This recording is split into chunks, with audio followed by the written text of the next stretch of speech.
All right, now we're recording the meeting. As far as what we shared so far, you didn't miss any content. So if you're watching this as a later recording, you're okay. You didn't miss any particular content that was happening at this point. Um, we were just saying hello and getting started, sharing that we have a Facebook group. And if you go into chat, I already went ahead and posted the URL to the Facebook group. The other thing I want to do is go here and I want to post this URL. So we started yesterday with this and we're in the process of going through a book right now called The Science of Getting Rich. I don't know if you have or have not heard of it. Some of you may have, some of you may have read it, some of you may have not. But I just put a link in here where you can get a free copy of it. Yes, you can buy a paperback. Yes, you can go get a Kindle. The reason I put the free copy here and where to get it, all I did is I typed into Google The Science of Getting Rich in PDF, and the first organic search that came up was this for thesecret.tv. And thesecret.tv is actually Rhonda Byrne's website. She is the author and creator of the movie and the book The Secret. And she put on her website a place that you can get a free copy of it. So wanted to make that available to you guys too, because that way, if you want to follow along with where we're at, you'll be able to do so and have the same copy. So I decided that's the copy I'm going to use as we do this. I'm not going to get into a lot of detail about who I am right now or give you any kind of big introduction. Hopefully you took time to watch the video where I got to share a little bit about myself. I will say that I've had many people that have helped me and trained me over the years.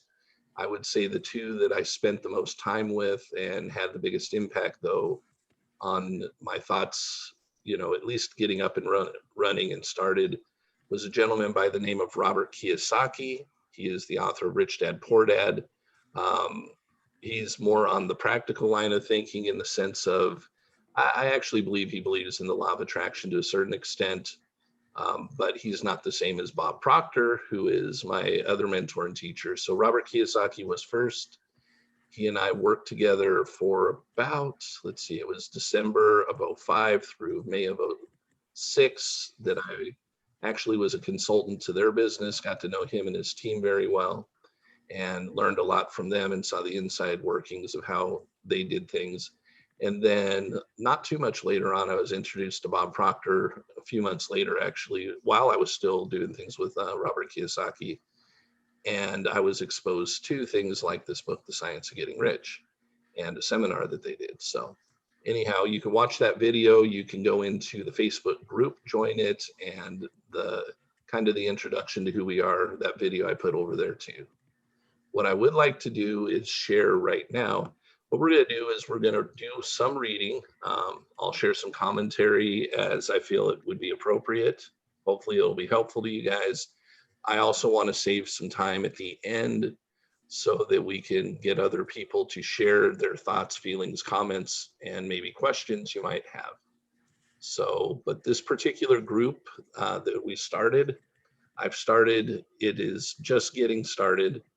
I went ahead and just got rolling on Meetup with it a few days ago. And once I got a few of them up and running, I'm adding more to it. So we're going to have people interacting with us from throughout the country instead of what happens when you get a Meetup account and then you pay for these groups.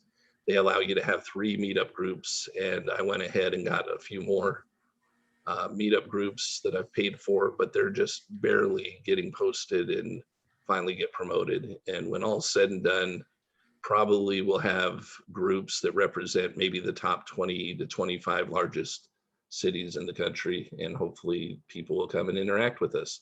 But we're not a group for the person who um, wants to be comfortable. Okay, we're not for the group that says I just want, I don't really want to be rich, or I don't need to be a millionaire, or that makes those types of comments. We're for the person who says absolutely 100% has already made up their mind. I want to make a lot of money, and or I want to be rich, and that you don't have a lot of um, resistance to those thoughts. You probably have some, we all do, or we would be in a different place than we currently are. That's one of the things we need to get through.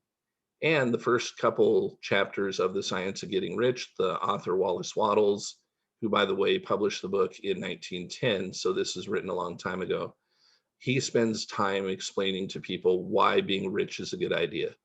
And essentially, what it boils down to is this.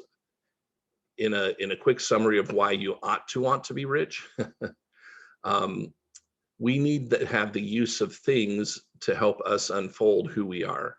We need to have the use of things and the ownership of things in order to become what we want to become, in order to do what we want to do, in order to have what we want to have. And because of the society that we live in the day and age that we live in, even back when he wrote this book, we're a world we're a world economy now in a lot of ways. But we have chosen to use currency, and I know it'll change over time. We'll probably be using something else, probably not even be any more paper or coins in our pockets at some point. But here's the point: we don't exchange eggs for honey. Okay, we don't have a chicken farm and then we go over to the person that has the beekeeper and exchange with each other anymore. Instead, we've decided what things are valued at, and we exchange money.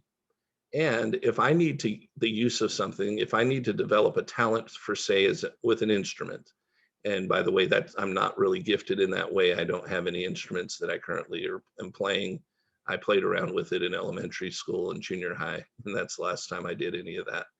But here's the point: if somebody wants to learn how to play the piano and actually is gifted to the point where they really could do well playing the piano, maybe even make a living of it, maybe even become famous and produce great music that all of us would love.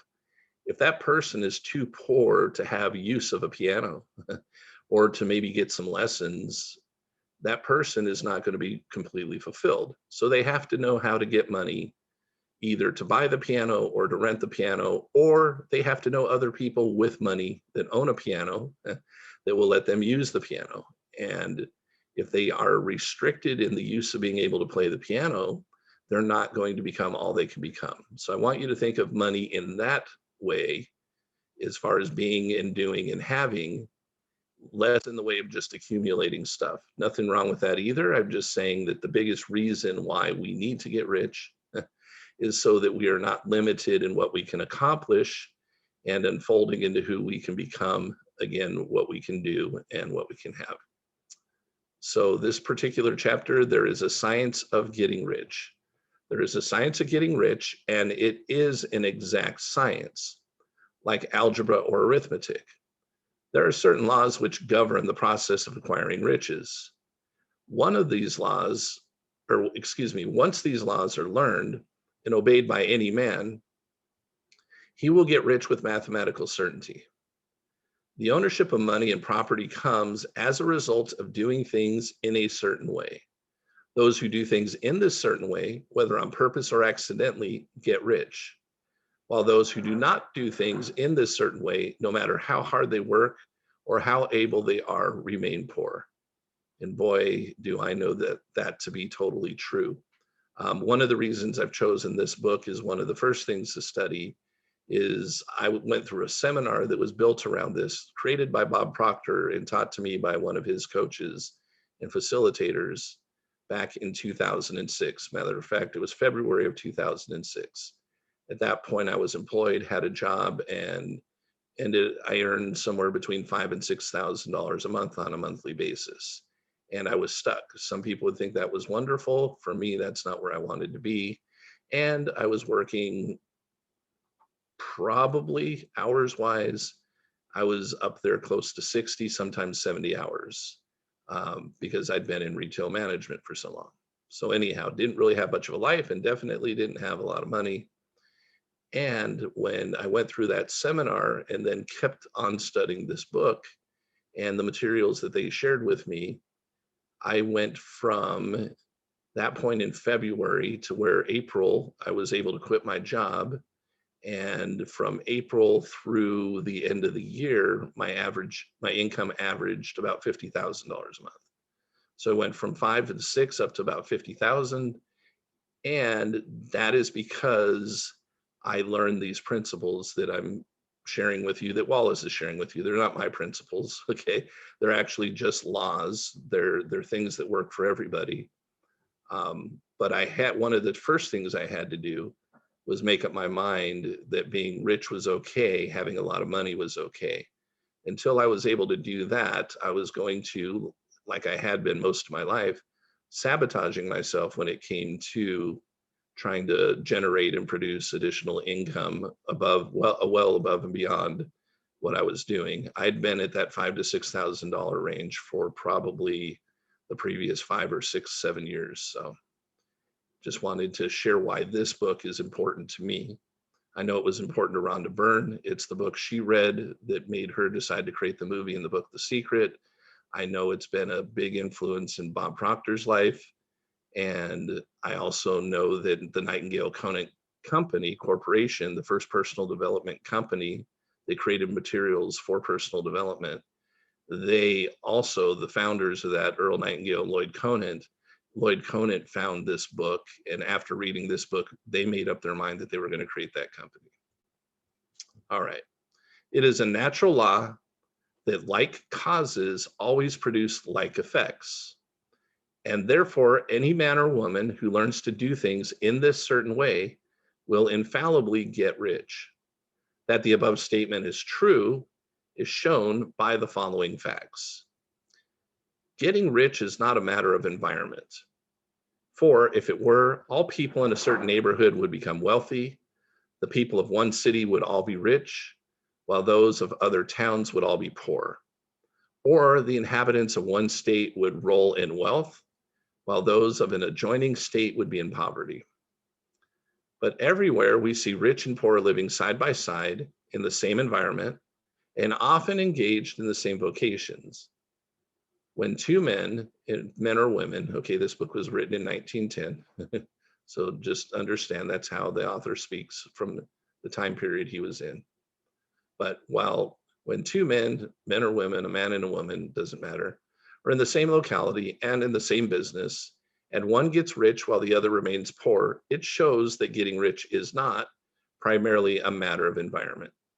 Some environments may be more favorable than others, but when two people in the same business are in the same neighborhood and one gets rich while the other fails, it indicates that getting rich is the result of doing things in a certain way. And instead of chasing around the whole certain way, because you're going to hear that constantly, the certain way means by obeying the laws, okay? And in further discussion throughout the book, but also other material that I'll be able to share, I'll be able to share those laws with you and you'll understand what I'm talking about. But you've got to obey the laws in order to get rich. If you're not obeying the laws, it's not going to happen, at least not in the way that you would want it to. And further, the ability to do things in this certain way is not due solely to the possession of talent. For many people who have great talent remain poor, while others who have very little talent get rich. Studying the people who have got rich, we find that they are an average lot in all respects, having no greater talents and abilities than other men. It is evident that they do not get rich because they possess talents and abilities that other men have not, but because they happen to do things in a certain way. They obey those laws. Getting rich is not the result of saving or thrift. Many very penurious people are poor, while free spenders often get rich. Nor is getting rich due to doing things which others fail to do.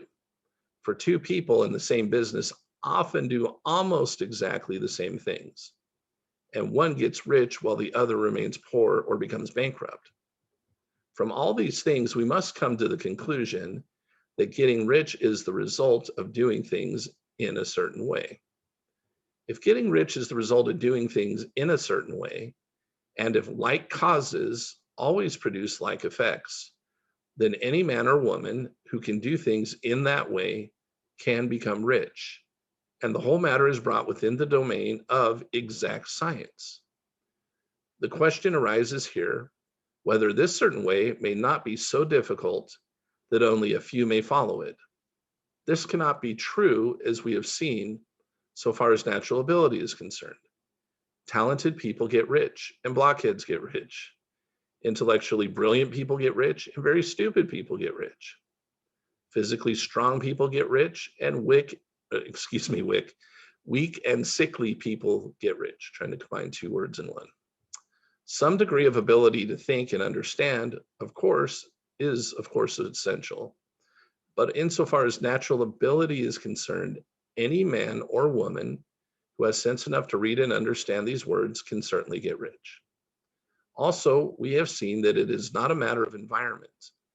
Location counts for something.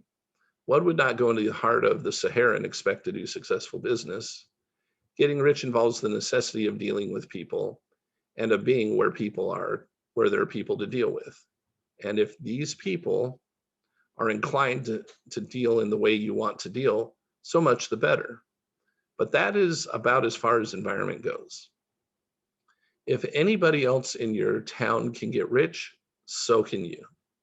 And if anybody else in your state can get rich, so can you. Again, it is not a matter of choosing some particular business or profession. People get rich in every business and in every profession, while their next door neighbors in the same vocation remain in poverty. It is true you will do best in a business which you like and which is congenial to you. And if you have certain talents which are well developed, you will do best in a business which calls for the exercise of those talents. Also, you'll do best in a business which is suited to your locality.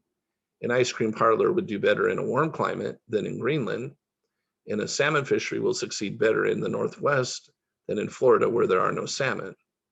But aside from these general limitations, getting rich is not dependent upon your engaging in some particular business, but upon your learning to do things in a certain way, learning to obey those laws and following them. If you're now in business and anybody else in your locality is getting rich in the same business while you're not getting rich, it is because you're not doing things in the same way that the other person is doing them. No one is prevented from getting rich by the lack of capital. True, as you get capital, the increase becomes more easy and rapid, but one who has capital is already rich and does not need to consider how to become so. No matter how poor you may be, this is important to understand. No matter how poor you may be, let me repeat that.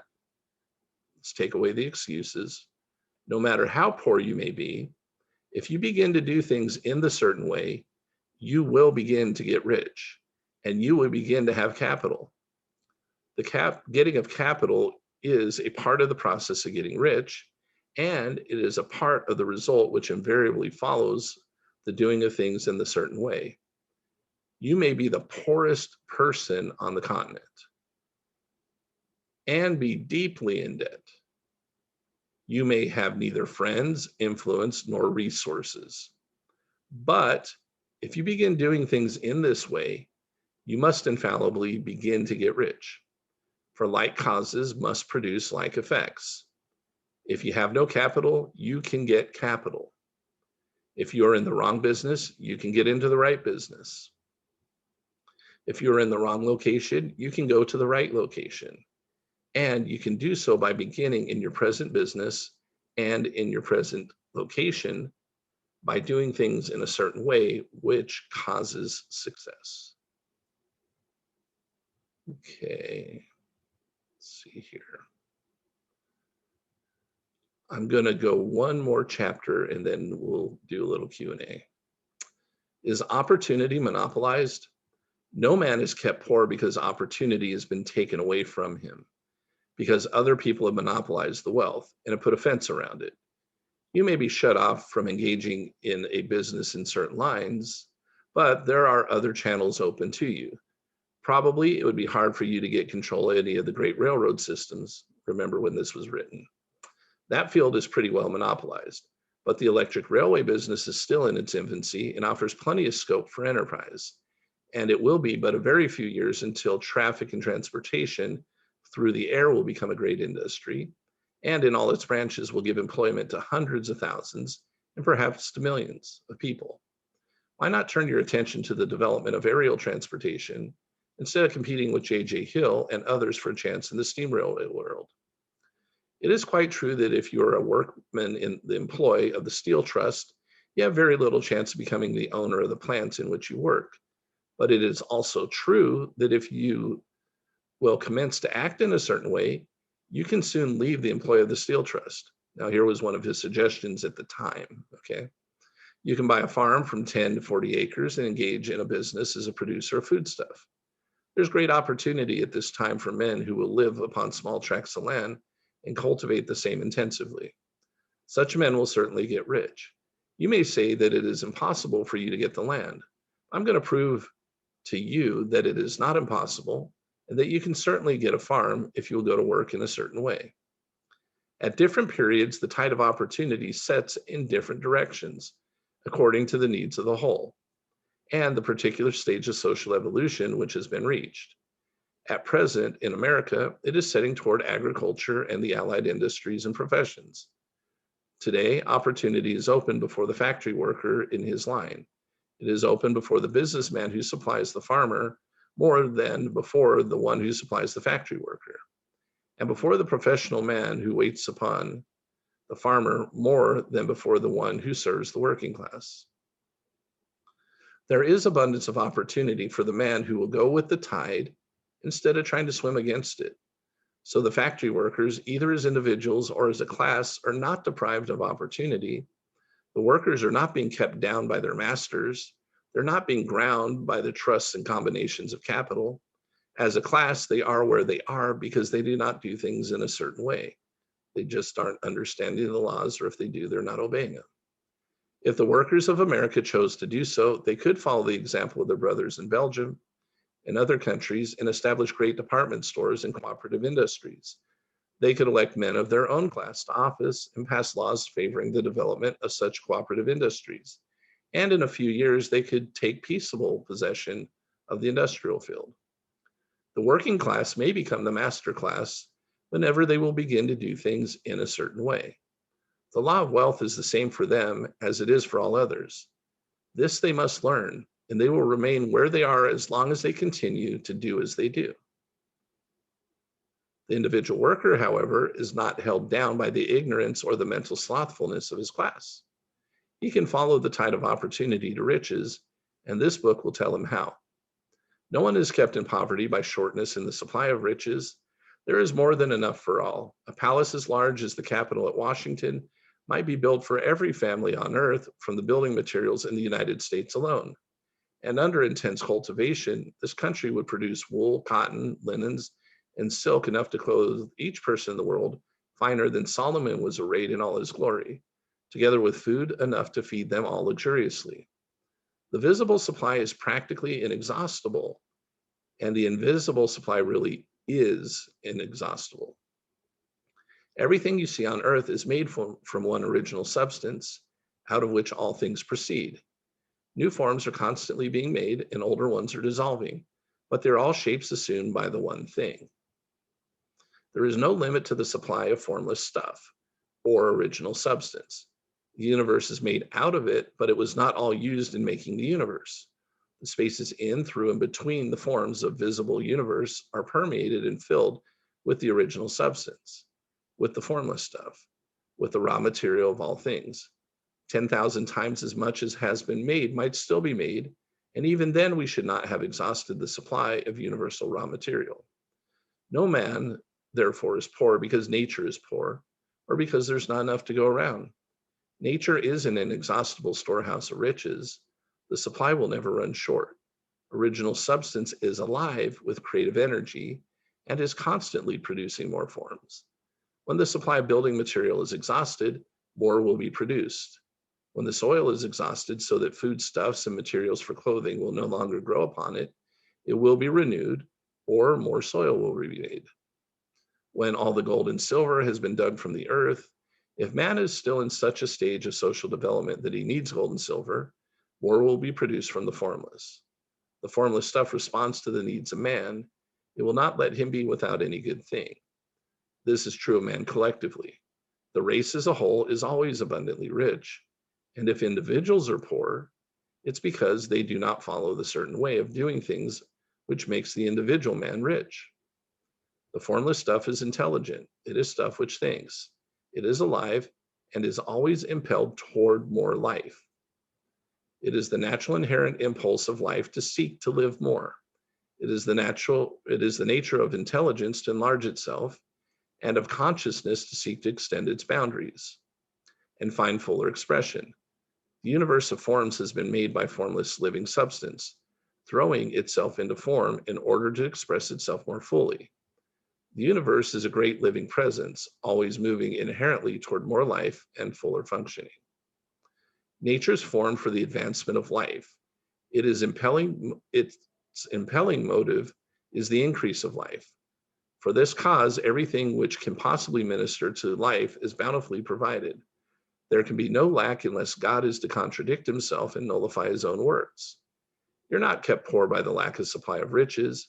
It is a fact which I shall demonstrate a little farther on, that even the resources of the formless supply are at the command of the man or woman who will act and think in a certain way. Okay. And we're just going to start learning really quickly here how it works. Come off screen share here. Hello, hello. Good to see your faces, or some of them your names. But I wanted to take a few minutes right now and ask you, one, to share any thoughts, ahas, questions, or feelings that you have about what it is that we read. And then also the other thing that I would like you to share after that is, what are your feelings about money currently, and why do you feel it is important to be rich, or do you feel it is important to be rich? So I'm going to ask you not to be shy. I'm going to ask you to participate, and hopefully you guys won't just disappear and go away, but that you'll stick around and do that. And who's willing to go? Who's the brave one? Sure. Go ahead. I think he. You and Andrew, he raised his hand tied. first, but yeah, you and Andrew tied, but you're off. No, technically, Candy, go ahead. Go ahead, Candy. Well, hi everybody, and thank you, Kevin, for that presentation. I am from the Bay Area, Milpitas, just south of, actually just east of Santa Clara. Oh, the person that disappeared as you're joining, you didn't lose her after all. I'm sorry, and my kitty just jumped up in the laptop. Every time I start getting engaged, this is what he does. So hold on just a minute, sorry. Okay. Okay, I can start by saying that, quick background. I don't have a college degree. That's the one thing that set me apart from my family. And as you can see, I come from an Asian family, so we know that a lot of their ideas, mentalities around education, but mostly money and status are very ingrained into the culture, into the mentality. So I was a black sheep of the family. I didn't think starting out that would hurt me. I had no idea whether that was going to impact me or not. But later on down the line, I could see people would tell me a lot, oh, you're just not earning as much because you don't have that degree. And so there was a while there where I thought maybe I should go ahead and get it at some point. But I've always had a energy problem due to some, we could say some physical stamina limitations or whatnot. And I had the idea a long time ago that if I could make the money that I wanted to make, the goal was 100K. I remember I set almost a random mark that I didn't need a degree. I just needed to be in the right sector, which I believed that was sales that would lead me in that direction. So needless to say, I ran into, well, I'm sorry, not needless to say, about almost a decade ago, I ran into these two guys that worked at Lockheed that introduced me to The Secret. They gave me the CD and I watched that. That was my first introduction to what it was. And I was surprised to see it coming from a couple of these, exec type guys from such a big place. And I took it to heart and I said, okay, everything else I've been doing up until this point has been a struggle. Let's try something new. And I have to say that law of attraction over the next, I'd say 10 years did work for me. I have seen miracles in my life. I am mostly a spiritual person, so there are some other spiritual laws that I believe in, but some of it does coincide with the LOA, but not until recently. And I've not, like you could say manifested. I know I sound woo-woo and crazy when I say that, but I have manifested great opportunities at perfect timing. And very often it always felt like something was working behind the scenes. There's no way that I could have controlled those results myself. Impossible. Those are all factors that I didn't know about, the timing, the way things came together. And it's really true what the movie says. Sometimes it's something small and trivial, like they said a cup of coffee, but for me, it was a few other things. But there were small and trivial things that I needed and somehow made its way to me without my having to make much effort. You mentioned in the beginning of this that this is for people who don't hold a lot of resistance towards the idea of being rich. But as you may well know, naturally, whether we're conditioned by our communities, societies, we hold a lot of resistance for varying reasons. And I myself have had those.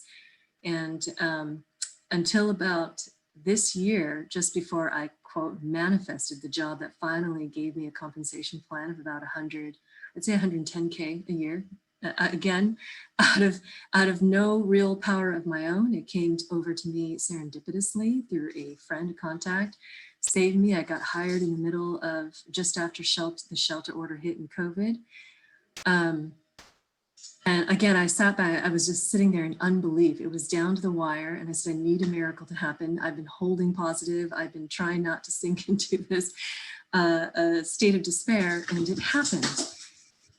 But like, I'm sorry, I'm all over the place. I really apologize because I do. No, it's okay. It's okay.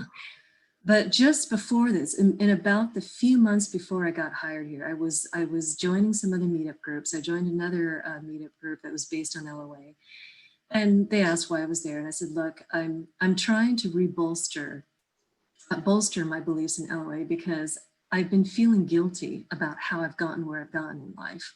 I feel shame and guilt that I didn't." When I have the jobs, when I'm in the how do I say, in the grind, work hard, but I didn't have to work hard to gain the opportunity. And I started seeing that pattern. I don't know why it hit me, like, well, I'm feeling guilty because I'm watching others around me work hard, sacrifice the one thing that I think is wrong in life. You're not supposed to sacrifice, in my belief, the things that you actually need that God intended for you, like family, peace, time with yourself, love, your state of health. I always thought that was wrong, but I started to feel like I didn't gain my security the way that they did, and I felt guilty and I felt shame about it. So I don't know why the resistance was there. And I finally lost this job last week. So the COVID impacted our business development numbers, and what was a miracle. And I don't know whether it's because I felt guilt throughout this, and that's how I ended up manifesting this result. I don't know, but that's why I'm here, because I've gotten to the point where, enough is enough. I did try it their way, or meaning that I wanted to use a different mentality. I guess their mentality, I wanted to share in their pain. And I'm feeling like, well, maybe this didn't get me anywhere. Maybe what happened was, I don't know. I'm really lost right now. And that's why I'm all over the place, and I apologize. But Every single thing you talked about in some way, shape, or form, not the specifics, but the feelings and things that have happened. A lot of this stuff happened to me over time too. And yet the bottom line is our outside world currently is reflected by what our inside world is. It's just a reflection back to us of what we see ourselves as. And I like to use, and we're talking about law of attraction. I won't go too deep right now. That would be like a training course or whatever. But think of the word assumption instead of attraction. Okay. Think of it as law of assumption. And a lot of times when we think in terms of the words attraction, right, depending on our age and who we are, whatever, we attract a date, attract this, but you feel like you're trying to put some laser beam out there to that'll grab onto something and pull it towards you. And I think the easier way to receive what you actually want is to play and use your imagination and live your life in your mind at the way you want it to be lived in reality, as if it already is happening. Mhm. If you spend more time doing that, and this goes for anybody and everybody, you will end up more easily with things that you want. I was doing kind of a catalog of things I've manifested over the years since I learned about this stuff, and I was kind of going, that's interesting. The ones where I was trying to attract things, a lot of the time, sometimes I didn't, a lot of the times I did. But the times where I just kind of put it out there and played with myself as if I was living the way I wanted to, either right away or sometime in the future, whatever it was that I was pretending happened for real. And because I was pretending and feeling good and acting it out in my mind and in my meditation, if it was happening now, but without trying to put some intense effort into it, and I kind of just let it go. I mean, I received things in my life, airplane rides and private planes. A friend gave me a car that I liked, and he didn't even know about this. Somebody, I liked a particular car. I ended up with a business partner. The business partner didn't even know about the car. He went out one day, bought the car. 3 months later, he's like, this doesn't feel like it's really for me. He said, do you want to drive it? So I was given $100,000+ car, and I didn't have to pay for it. All I had to do was pay for the gas and the maintenance. I wasn't even paying the insurance. So but those were things where when I imagined myself, I'd seen that car, I'd imagined myself driving it as if it was mine at one point and having fun with it and just enjoying it, not making a big deal out of it. And then I'd kind of let it go because it wasn't really at the point that important to me. And those types of things, again, they've been happening over and over. When I'm trying to actually put a ton of energy and effort into something, instead of just chilling out and imagining it in the present as if it's happening or has happened already, that is actually kind of loosen things up. It helps with getting unstuck quite a bit. So if you do feel stuck, like, hey, I manifested it and maybe I turned my, because of guilt or shame or whatever, I threw it away. Don't worry about it. Okay. The good thing is you already know what it feels like. So Yes. go back to enjoying what it feels like in your imagination and make it even bigger and more fun than it was the first time. So, Andrew, Okay. hello. Hello.